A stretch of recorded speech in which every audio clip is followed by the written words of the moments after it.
Fala galera, eu sou o Nicão, professor da Salinha Teorema, trabalho em vários cursinhos de BH e do interior de Minas e na aula de hoje a gente vai estudar um pouquinho de figuras planas, vamos falar sobre suas áreas. Então olha só, primeira figura mais comum que mais aparece nos nossos vestibulares é o triângulo. Aqui eu coloquei os segmentos A, B e C constituindo o nosso triângulo e quando eu fizer a soma de A, B e C, ou seja, A mais B mais C, isso aí vai me fornecer o perímetro do triângulo. O perímetro é a soma de todos os lados de uma figura plana. Então, olha só, A mais B mais C. Somei esses caras. A mais B mais C. Isso aqui é simbolizado pela letra, pelo número e a letra 2P. Isso aqui é sinônimo de perímetro. Muita gente confunde só com P. O P, gente, na matemática não é o perímetro e é muito importante fazer essa diferenciação. O P é o semiperímetro. O semiperímetro nada mais é do que a soma de todos os lados, A mais B mais C, tudo isso dividido por 2. Só isso, sem estresse. Agora vem cá, esse Azinho está indicando a parte mais importante do nosso estudo, área. Para calcular a área de triângulo, eu vou mostrar 3 formas. As 3 formas são as mais importantes a nível Enem. A primeira, basicona, B. Eu vou adotar B, esse lado, como a base do nosso triângulo. Então, olha só, B eu vou chamar de base. H é o segmento que sai desse vértice até o lado B. H é a altura relativa a essa base. H é a nossa altura. Se eu quiser calcular a área desse triângulo, o que eu vou fazer? Nada mais do que B vezes a altura H, tudo isso dividido por 2. Guarda isso. Sempre a área de um triângulo vai ser base vezes altura dividido por 2. Mas muito aluno acha que só isso é o suficiente. Não é. Aqui eu vou colocar outras 2 maneiras, tem diversas maneiras de calcular a área de triângulo. Mas aqui eu vou colocar outras 2 maneiras que já apareceram no Enem, inclusive, para a gente calcular a área de triângulo. Vem cá, aqui eu tenho um triângulo com os lados conhecidos AB, o ângulo entre eles, alfa, e eu quero a área desse cara. Olha que fácil. A área desse triângulo vai ser fornecido pelo seguinte, o produto dos lados, A vezes B, vezes o seno do ângulo formado por esses 2 lados, o seno de alfa. Tudo isso dividido por 2. Então, a área de um triângulo também pode ser escrita como produto dos lados vezes o seno do ângulo formado por esses lados, tudo isso dividido por 2. Tranquilo? Outra maneira interessantíssima, que já apareceu no Enem, de calcular a área de um triângulo. Presta atenção, sempre que eu tiver um círculo dentro de um triângulo e esse círculo tangente aos lados de um triângulo, tangente, tocam somente um ponto. Esse triângulo, esse círculo, a gente fala que ele está inscrito no triângulo, ele está dentro do triângulo. Todo círculo tem um raio, que é a distância do centro até uma de suas extremidades. E todos os raios são iguais, definição de circunferência. A área desse triângulo, gente, a área toda desse triângulo, nada mais vai ser do que o seguinte. O semiperímetro, a soma dos lados, dividido por 2, vezes o raio da circunferência inscrita. Muito fácil essa fórmula, mas muita gente não lembra ou não guarda. Então, presta atenção. A área desse triângulo é o semiperímetro, ou seja, A mais B mais C dividido por 2, vezes o raio da circunferência inscrita. Nicão, não pode ser a circunferência circunscrita? Não. Existe fórmula para isso? Existe. A gente não vai estudar ela aqui. É uma fórmula um pouquinho mais profunda. Os vestibulares de São Paulo, os vestibulares do Sul e geralmente os vestibulares ITA, IME, os militares cobram que a gente saiba ela, mas como a gente está no curso básico para aprender as partes mais importantes, mais fáceis da matemática, não tem necessidade da gente ver ela aqui, inclusive nunca apareceu no Enem. Se o triângulo for inscrito, se o círculo for inscrito, a área do triângulo vai ser o semiperímetro vezes o raio. Só para colocar de novo, porque todo mundo esquece um negócio desse. Não pode não. P vai ser A mais B mais C, tudo isso dividido por 2. Guarda essa fórmula, já caiu no Enem, e seria uma questão um pouquinho mais complicada, porque poucas pessoas lembram dela. Por ser uma questão um pouquinho mais complicada, é aquela que te tira do pelotão, aquelas questões que todo mundo faz, aquela questão que te coloca dentro da faculdade. A partir de agora, a gente vai parar de estudar um pouquinho de triângulos e vamos focar em circunferências.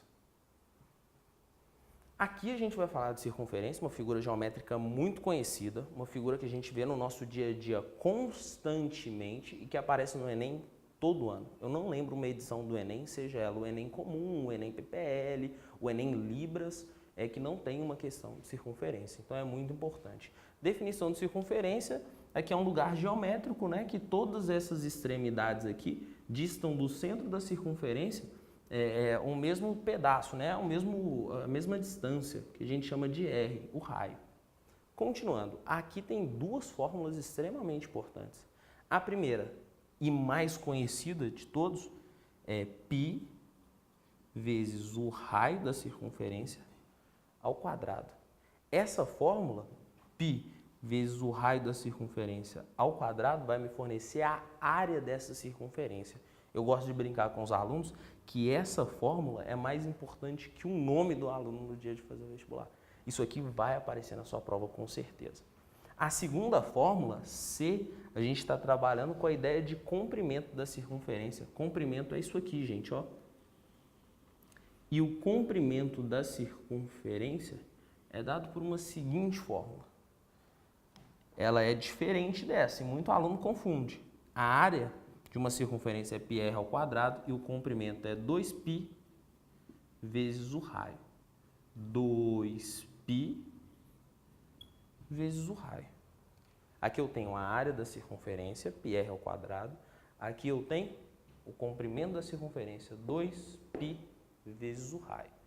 Seguinte, você consegue ver que tanto na fórmula com a área, tanto na fórmula do comprimento, eu estou trabalhando com o raio da circunferência? Então, se você tem o raio da circunferência, você tem tudo dela. O elemento mais importante de uma circunferência é o raio. Nicão, mas o que é π? Π é uma razão, é um número que sempre vai aparecer da divisão do comprimento da circunferência com o diâmetro. O que você precisa saber disso? É um número. Π é um número, que é aproximadamente 3,4. Uma pergunta que sempre é feita em sala de aula. Nicão, 3,14, perdão. Nicão, o π é para eu substituir? É para eu colocar 3,14? É para eu colocar 3? É para eu deixar π? Não tem como o professor prever isso. Depende da questão. Tem questão, no Enem inclusive, que é o nosso grande foco, que a resposta está em π. Tem questão que pede para você substituir, principalmente questões de espera, que pede para você substituir por 3. Tem questões que vão pedir para você substituir por 3,14. Não tem como prever isso. Tranquilo? E outra coisa muito comum. Tem aluno que mistura as duas formas. Isso eu já vi dezenas de vezes. O aluno chega para mim, Nicão, minha resposta não está dando com o gabarito certo. Ele acha, porque vai ter a resposta errada para você marcar, mas não está dando com o gabarito certo. O que ele fez? Ele misturou as duas fórmulas. Ele calculou a área assim, ó, 2πr ao quadrado. Não. Muito importante a gente aprender. E para aprender a gente tem que treinar, tem que fazer muitos exercícios. A área, πr ao quadrado. O comprimento, 2πr. Lembrando, se eu tenho raio, eu tenho tudo. π é um número que pode ser usado tanto como aproximadamente 3,14, como 3, ou pode ficar somente π no seu vestibular. Guarda isso. Se eu sei isso aí, ó, as partes mais importantes de circunferência, eu vou resolver quase todas as questões. Seguinte, aqui outra figura geométrica que aparece muito no Enem, o retângulo. O próprio nome da figura já me dá um indício muito importante. Retângulo, reto, ângulo, ângulo, reto. Então ele é constituído por ângulos de 90 graus, ângulos retos, ok? Uma coisa muito importante de um retângulo é que ele é um paralelogramo. Então, consequentemente, os lados opostos serão iguais. Então, se essa medida aqui é A, essa medida aqui também vai ser A. Se essa medida aqui é B, essa medida aqui, oposta a B, também vai ser B. Característica importantíssima. Então, daqui eu já consigo definir o que seria o perímetro. Olha só, 2P. O perímetro seria a soma desses dois lados, B mais B, 2B, mais a soma desses outros dois lados, A mais A, 2A. Continuando, eu quero descobrir a área disso aqui.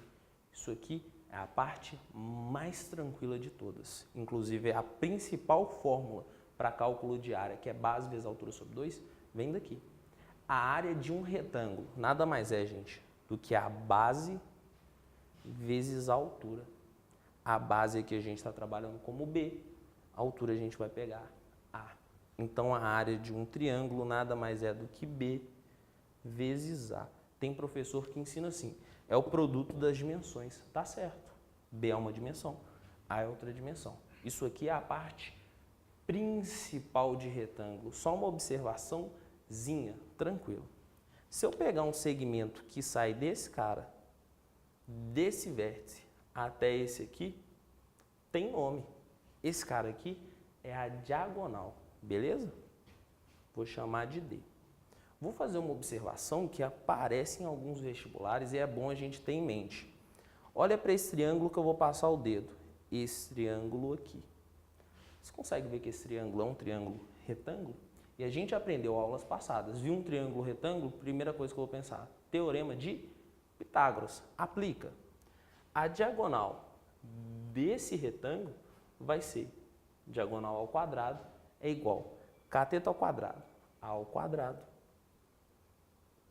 mais outro cateto ao quadrado, B ao quadrado. Logo, a diagonal desse retângulo vai ser a raiz quadrada de A ao quadrado mais B ao quadrado. Tranquilo? Muito aluno chega aqui e manda esse A para fora da raiz, esse B para fora da raiz. A gente já viu na aula de radiciação que não pode fazer isso, beleza? A gente só vai tirar o número da raiz quando for um produto e uma divisão e o expoente for igual ao índice. Tirando isso, soma e subtração não pode, não faça um negócio desse. A diagonal de um retângulo vai ser a raiz quadrada de A ao quadrado mais B ao quadrado. Você vai usar muito isso nas listas que a gente vai deixar na descrição. Agora vamos falar de outras figuras muito importantes. Dando prosseguimento à nossa aula, vamos falar de mais 4 figuras extremamente importantes para a gente. Seguinte, aqui temos um trapézio, eu não vou ficar nomeando trapézios diferentes. Tem o trapézio retângulo, tem o trapézio isósceles, aqui eu já coloquei o caso mais absurdo que é o trapézio escaleno. Todos os lados dele são diferentes. Tranquilo? Seguinte, o que me interessa? 2P, perímetro. Estou batendo muito nessa tecla para a gente aprender. Isso é muito importante para o nosso vestibular. O perímetro, soma de todos os lados. Então, vai ser Azinho mais Bzinho mais Czinho mais, deixa eu apagar aqui a área, mas vamos fazer do começo. Que bosta, mano. Era esses detalhes aí que a gente tá conversando. Bora. Dando prosseguimento à nossa aula, a gente vai falar de mais 4 figuras geométricas muito importantes. Aqui a gente tem um trapézio, beleza? Esse trapézio é um trapézio escaleno, onde seus lados são distintos. E eu vou trabalhar perímetro e área, duas coisas que me interessam muito. Seguinte, perímetro, soma dos lados, vai ser A mais B mais C mais Bzão. Então, perímetro nada mais é do que ó, Azinho mais Bzinho mais Czinho mais Bzão. Presta atenção. Bzinho, Bzão, base menor, base maior. Show de bola? Nicão, mas por que isso é importante? Para a fórmula de área. Para calcular a área de um trapézio, a gente sempre vai fazer o seguinte. Base maior, Bzão, mais base menor, Bzinho, vezes altura, H, Tudo isso dividido por 2. Então, guarda isso. A área de um trapézio, seja ele qual for, sempre vai ser calculada por base maior mais base menor, vezes a altura, dividido por 2. É uma figura muito importante, aparece com uma certa frequência aí no Enem, então a gente tem que saber essas propriedades aí. Aqui a gente tem o losango, uma figura muito interessante, já apareceu no Enem. Uma coisa curiosa dela que poucos alunos sabem é o seguinte: no losango os 4 lados são iguais, tá, gente? Ué, Nicão, mas os 4 lados são iguais? Não é um quadrado? Não. A única diferença do losango para o quadrado, propriamente dito, falando de uma maneira mais grosseira, é que os ângulos do losango não são retos, não são de 90 graus. O losango tem sim os 4 lados iguais e outras propriedades em comum com o quadrado. Então, se eu quiser calcular o perímetro de um losango, eu vou fazer L mais L mais L mais L. O perímetro vai ser 4 vezes L. Então, o perímetro, soma de todos os lados, 4L. Uma coisa muito interessante no losango é o seguinte: quando as diagonais se encontram, elas são perpendiculares, elas formam ângulos de 90 graus. Então, aqui tem um ângulo de 90 graus, aqui tem um ângulo de 90 graus, aqui tem um ângulo de 90 graus, aqui tem um ângulo de 90 graus. Além disso, quando elas se encontram nos seus respectivos pontos médios. Então, esse segmento aqui é igual a esse. Esse segmento aqui é igual a esse. Ok? Importante. Isso aqui que eu chamei de Dzão, perceba, ele é congruente, ele é igual a esse segmento aqui dentro do nosso losango. A gente vai chamar de diagonal maior. Dzinho, ele é congruente a esse segmento aqui. A gente vai chamar de diagonal menor. Show de bola? A área de um losango sempre vai ser o produto das diagonais, diagonal maior vezes diagonal menor, tudo isso dividido por 2. Guarda essas propriedades. Área, diagonal maior vezes diagonal menor, tudo isso dividido por 2. Última propriedade importante da gente comentar é o seguinte: as diagonais de um losango também são bissetrizes. Bissetrizes retas que saem do vértice do triângulo e dividem aquele determinado ângulo ao meio. Então, olha só, esse ângulo roxo é igual a esse ângulo roxo. E por ser um paralelogramo também, esse ângulo está oposto a esse. Os ângulos opostos são iguais. Então, esse ângulo aqui é roxinho, esse ângulo é roxinho. Continuando, olha para o ângulo azul. Esse ângulo azul, ele é idêntico a esse ângulo aqui. E por esse ângulo todo, ser oposto a esse, são iguais. Então, esse ângulo aqui é idêntico a esse ângulo. Está aqui as principais propriedades de losango. E a última observação é o seguinte: esses 4 triângulos aqui são congruentes, são iguais. Beleza? Muitas vezes, para resolver questões envolvendo losango, a gente vai ver na nossa próxima aula, que é a resolução de exemplos, a gente vai trabalhar muito com Teorema de Pitágoras. Se você perceber, aqui a gente tem um triângulo retângulo. Beleza? Então, fique esperto. Olhei para um losango, eu lembro. Lados iguais, as diagonais formam um ângulo de 90 graus, eu penso em Teorema de Pitágoras, isso vai me ajudar em muitas, mas muitas questões. Na nossa aula de Teorema de Pitágoras, eu resolvo uma questão utilizando essas propriedades. Agora a gente vai falar de outra figura plana. Essa figura, o quadrado, é muito importante. O quadrado também é um paralelogramo, beleza? Lados opostos são iguais, então aqui a gente tem L, L, L e L. Os ângulos opostos são iguais, todos são de 90 graus. Essa diagonal e essa aqui também serão iguais.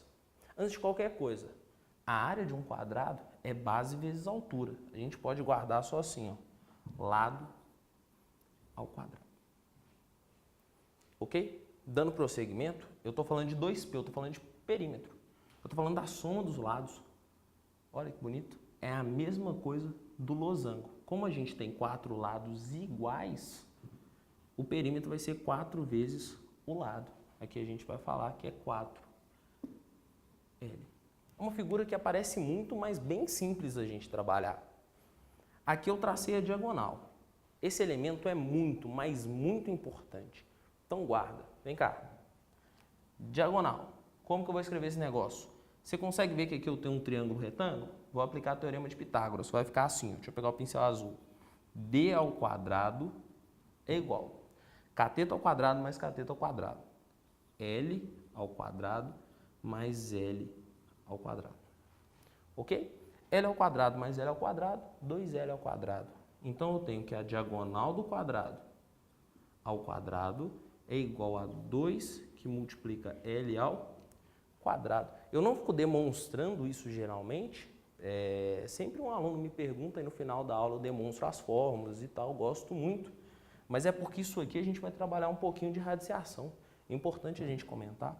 D vai ser igual a raiz quadrada, olha aí nossa aula de radiciação, de 2 que multiplica L ao quadrado. Olha só, aqui eu tenho uma multiplicação, então um número que tem um expoente igual ao índice da raiz, ele sai da raiz. L tem expoente 2, se é uma raiz quadrada, ele sai da raiz. O 2 tem expoente 1, ele não sai da raiz. Então vai ficar assim, ó. A diagonal do quadrado é igual, o L saiu, L que multiplica raiz de 2. Olha o que eu estou falando para você. Sempre que eu me deparar com o quadrado, a diagonal desse quadrado vai ser igual ao lado desse quadrado vezes raiz de 2. Muito importante a gente ter isso em mente, porque diversas questões eu preciso disso para resolver. Voltando, perímetro, 4 vezes o lado. Área, lado ao quadrado. Diagonal, lado, raiz de 2. Último comentário. Um quadrado também é um losango. O quadrado é a mistura de um losango e de um retângulo. Consequentemente, eu posso calcular a área de um quadrado como diagonal vezes diagonal, tudo isso dividido por 2. Poucas pessoas sabem disso, mas é muito importante. É aquele tipo de questão que às vezes te fornece uma diagonal, aí você tem que aplicar um teorema de Pitágoras para descobrir o lado, para depois elevar ao quadrado, besteira. Se te deu a diagonal, as diagonais do quadrado são iguais, então essa diagonal é igual a essa, eu só faço o produto das diagonais e divido por 2. Diagonal vezes diagonal sobre 2. Comentário válido. Agora a gente vai para a nossa última figura, uma figura que já apareceu no Enem algumas vezes e é muito importante a gente dar destaque a ela. Não vou encher de fórmula, não vou ficar falando muito sobre isso aqui, porque só um comentário é muito válido. Aqui eu tenho um hexágono regular. Hexágono regular. Um polígono regular possui todos os lados e ângulos iguais. Então, ó, esse lado aqui eu vou chamar de L, consequentemente aqui vai ser L, L, L, L e L. É um hexágono, tem 6 lados. Logo, o perímetro vai ser 6 vezes o lado. Ok? Um hexágono regular, sempre a gente vai lembrar, ele é constituído, aqui está o pulo do gato, ó, por 6 triângulos. Olha como é que eu vou escrever triângulos. Triângulos equiláteros.